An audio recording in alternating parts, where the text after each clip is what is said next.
Good morning, afternoon, evening, whatever.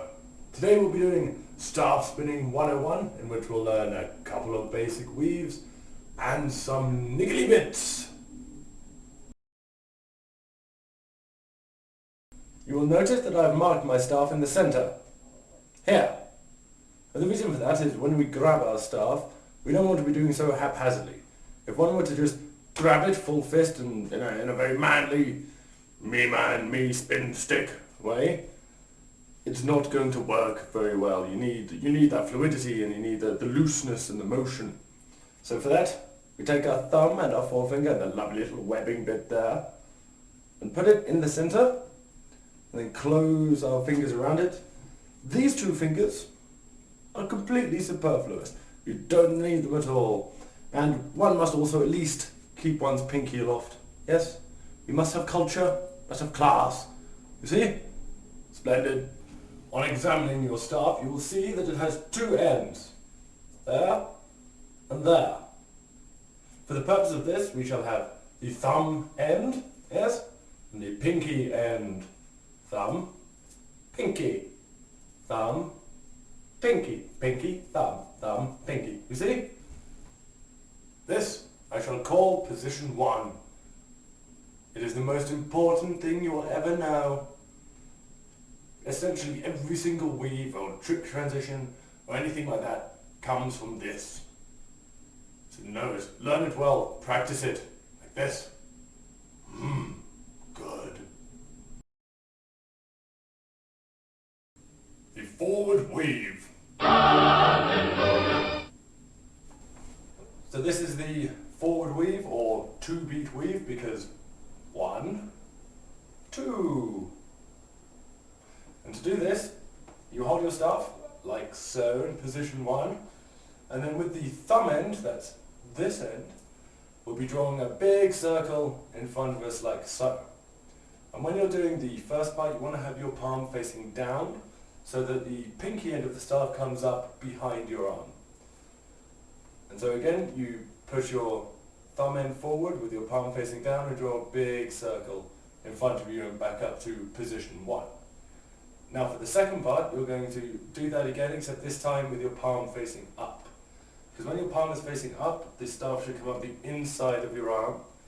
So when you're doing this with your palm up, you just want to be drawing a circle behind you. This may seem slightly awkward at first, so this is why a loose grip is very important, just so you can easily just let it roll back on its own without having to force it in a closed fist. And in the end, it should look a little something like this.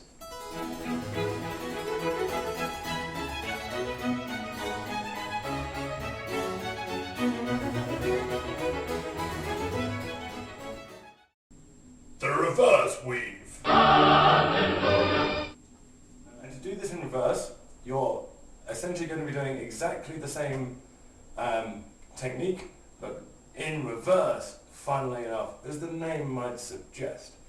So in order to accomplish this, we're actually going to be starting with the pinky end. And you're going to be lifting up the pinky end in a circle going away from you, this time starting with your palm up, and then drawing a big circle in front of you, and then stopping again at position 1. And then you'll be lifting the pinky end up again, this time with your palm facing down, and drawing a big circle behind you with the pinky end, and then back up to position 1. Then when you put those two together, see?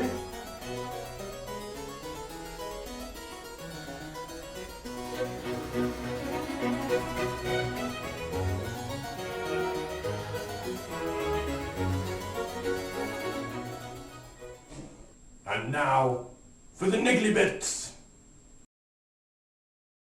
To accomplish a 1-beat, you just need to have your hand sort of dangling by your side there quite lackadaisically. And what you're going to be doing, you have a very loose grip on your staff and just draw a very big circle in front of you with the thumb end. That's all you need to do. And at this point you'll notice that the staff is just sort of lolling around in my hand. It's just vaguely being guided. I'm not pushing it or forcing it or anything. And this technique really helps clean up the 2-beat weave. It helps make the pattern smaller, and more consistent, and it does ease up a lot of stress on your wrists. To achieve a hand roll, you must place your hand out like so, and place the center of the staff over the center of your hand. And then roll the staff around and underneath, and then grab it wherever it falls into your palm. Now for this, the intention is to, when it rolls, always have the center going over the center of whatever it is you're spinning it over.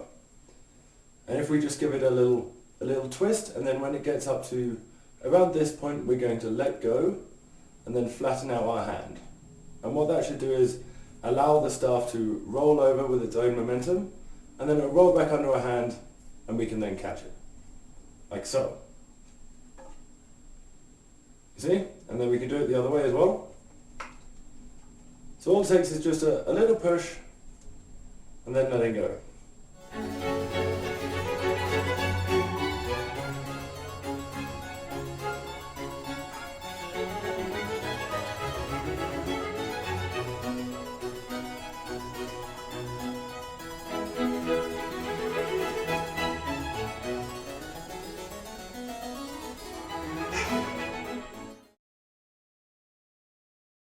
Now that you can do all of these tricks on their own, now it's time to put them together in a sequence. And for this, I suggest throwing in some earphones, going out into the yard, and just spinning away and seeing what comes out.